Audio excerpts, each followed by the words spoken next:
So, okay, so we're here today. I'm here with Lacy Kleeman, my assigned teacher, new teacher, and we're going to talk about a video about the video that we had. It was our second observation, and it went very successful. And I'm just wondering, students, did you feel like students were engaged in learning when you were doing that? I do. It was a small group setting. There was about 6 or 5 different students that I was working with.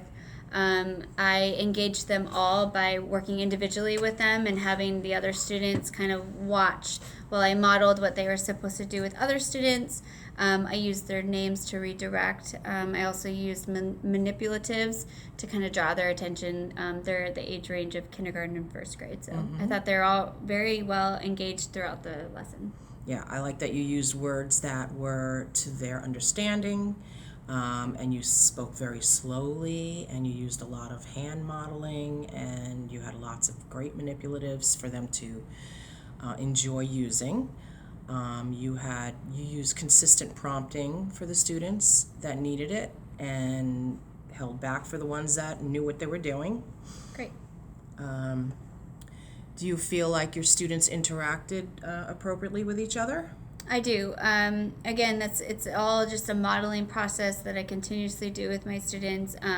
As you can see in the video, one of the students kind of reached out and tried to grab the manipulatives, and it wasn't his turn. So I just simply redirected them with a positive reinforcement and just encouraging him to wait. It's great to see his eagerness to learn, but I just had to teach and consistently teach them how to be respectful of others and to take turns and to give that time for students to learn individually. I like how they didn't really interrupt each other. They were, focused on the lesson, and they were very engaged in it. They enjoyed it, I felt. Great. You adjusted the lesson to fit each individual's needs. And for students that had any kind of slow processing delays, you used hand signals and pointing to specific items that were discussed. You used use of numerous verbal prompts. You made sure that the students were ready to learn with a verbal cue. And I loved your soft voice. It's very Thank you. kind and happy.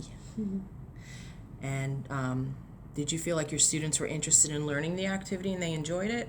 Yeah, just kind of spinning off from prior lessons that we do. A lot of our SDC program here in my classroom is consistency and that repetition of, scheduling and all that. So they knew what was coming. They knew that they were working with writing and letters and English language arts. So I try to, switch the activities so that they're engaged and they're wanting to come back to the work table and focus in on whatever I'm teaching that day. Sometimes they'll use manipulatives, sometimes they'll cut, sometimes they'll glue, they'll do an art project, but it will all tie into English language arts. So it's kind of how I continue. I like the little book that you had. It was perfectly appropriate with the use of missing words. They had to figure out some of the words. Thank you. I like that you gave a very long, good long wait time for them to process and to give your responses. You have lots of patience. That makes a good teacher.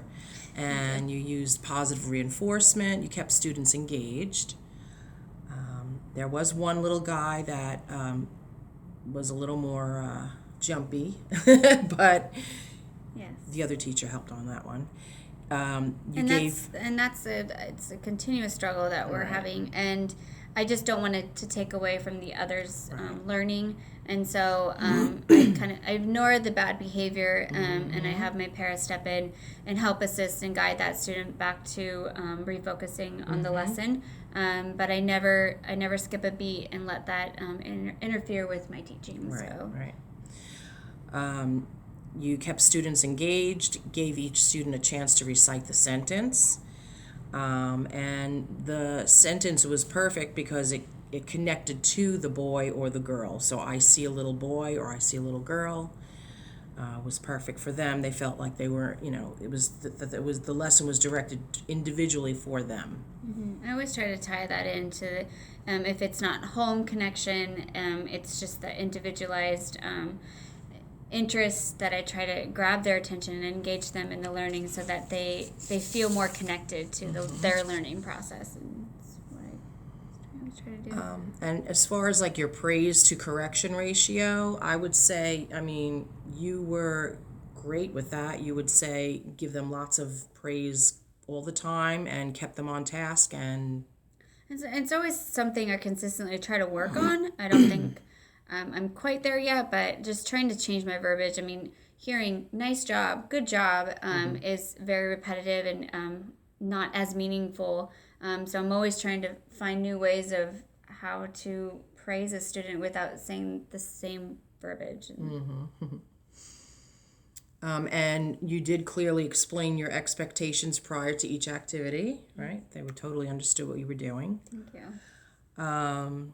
You gave lots of students opportunities to respond to questions that you had asked, and you just let them know that they did a fantastic job. And if you. when you were ready to move on to something new, it was who's ready to work, show me you're ready to work, have your hands in a specific place. You gave very good directions. Right. I always try to teach, active listening, not just being like physically present, but mentally, and just, I mean, they need constant breaks as part of their needs and their disability. And so I just constantly try to give them an opportunity to say, okay, I'm ready. And once I grab their attention and engage them, then they're ready to really listen. And clearly understanding what your students know and don't know. I think you have a good handle on that.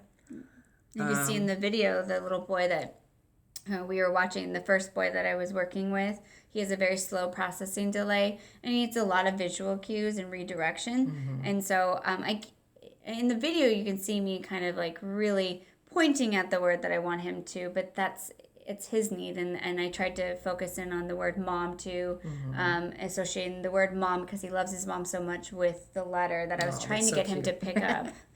So, well, I thought it was a very successful observation, and you encouraged your students, and they were engaged, and they enjoyed participating in the activity. And you helped students that needed more support when they needed it, and you backed off on the ones that didn't. So I think that it was a wonderful lesson, and you're doing a great job. Thank you. I look forward to the next lesson that I implement and to hear some more feedback. And I think, our relationship is growing and it's great. And it's nice to have you come in and give your expertise. So I really appreciate that. Thank you. You're welcome. Okay.